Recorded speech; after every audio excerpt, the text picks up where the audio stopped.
Welcome back. Minister of Foreign Affairs Fred Mitchell and Minister of State for the Environment Jcn Lightbourne were in the Fox Hill constituency this morning ahead of Parliament proceedings as they launched a cleanup initiative in the Step Street area. The initiative follows complaints from residents about the area's lack of cleanliness.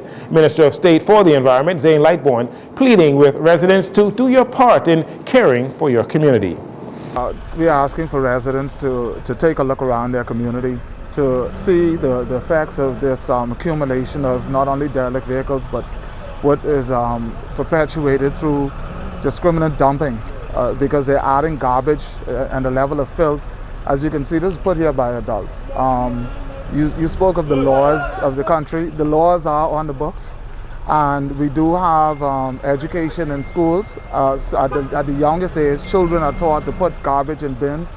There are intervals between classes where they have to clean up the campus.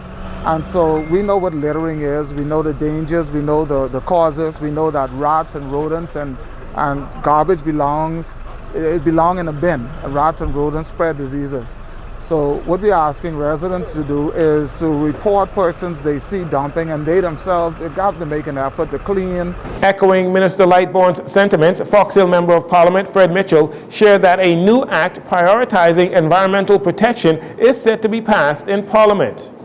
That act is going to give environmental protection officers the right to write tickets.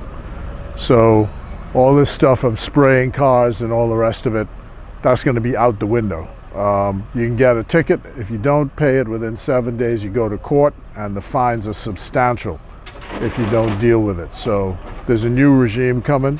We support it. It's got to be done to make sure the place is cleaned up. So if you listen to the debates in the House and in the Senate over the next few days, it'll be clear what the law is on these matters. JCN's Operation Love Your Country was also there to support that cleanup effort. The Ministry of Agriculture and Marine Resources recently held an agriculture expo, and following that expo, the Nassau Cru Port has donated $1.9 million to the Ministry of Agriculture to assist the government in its efforts. Minister of Agriculture and Marine Resources Jomo Campbell expressed his gratitude for a boost in the right direction for food security in the country. On behalf of the Ministry of Agriculture and Marine Resources, I would wish to say thank you to the three presenters today, in what is definitely several steps in the right direction for the further enhancement of our country. I would also like to say thank you to Mr. Moore and his board at the Nassau Cru Port. And penultimately, as I've always been reminded in growing up, I'd like to say thanks to God for this opportunity and this partnership in bringing us all together as we move forward, upward, onward together in building a better, brighter, more beautiful Bahamas. So thank you. Thank you. Yes.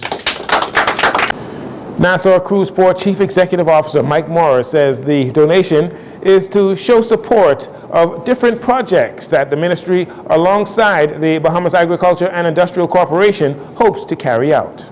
So Nassau Cru Port has made a pledge to BAIC and its affiliates of $2 million, of which approximately $50,000 was spent through a BAIC trade show about 3 years ago, and so that leaves about $1.95 million remaining. And so we will be supporting the projects that were presented today with those monies, and just waiting on some information from the ministry here. But we can't wait to get started and to see the success of this investment. Member of Parliament for Golden Gates and the Minister of Labor and Public Affairs, Pia Glover-Roll, says there are several farmers and fishers in her constituency that will benefit greatly from the donation. And our project in the Golden Gates community also speaks to that effort. We have a number of backyard farmers in our community in the Golden Gates. We have fishermen and women. We have farmers, and we also are looking at, in terms of authentically Bahamian handicraft, being able to use the Blue Hill Fish Market, which is going to be the fish fry of the South, as a hub for food security, a hub for an opportunity for our farmers and fishermen to sell and present their wares, but also an opportunity for us to provide an atmosphere where artisans can learn craft and sell their wares. So we also lend in the Golden Gates community to the agenda of our Ministry of Agriculture. So we're happy that you have agreed to partner with us. We look forward to indeed a partnership. We hope to welcome some of your visitors over to the fish fry of the South. The cruise port CEO, Mike Morris, said it is a great partnership that will give tourists a taste of food that is authentically Bahamian.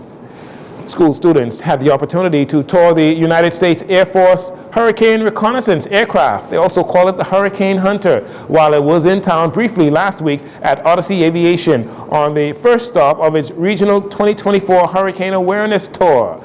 The aircraft and its crew were based, they are based in Biloxi, Mississippi. The crew was accompanied by officials of the U.S. National Hurricane Center, whose director, Michael Brennan, and the Bahamas Department of Meteorology acting director, Jeffrey Simmons, led the tour for the school students who had some very interesting questions related to weather and hurricanes in particular. And finally, Governor General Cynthia Pratt arrived in Georgetown, Exuma on Tuesday for the 68th Annual National Family Island Regatta. You can see pictures of her arrival here. Commodore of the National Regatta, Danny Strawn, he greeted the Governor General Pratt, on the tarmac with a welcome gift made of local straw as she arrived. Also from the regatta, patrons will be able to take advantage of free Wi-Fi compliments of BTC throughout the duration of the 5-day event. The regatta sailing competition began today with the warm-up cup races, and the champions will be crowned on Saturday at Elizabeth Harbor. And that'll do it for your JCN Evening News. Once again, I'm Jareno Saunders. Thank you so much for joining us. This segment of the news has been brought to you by Sun Oil Limited.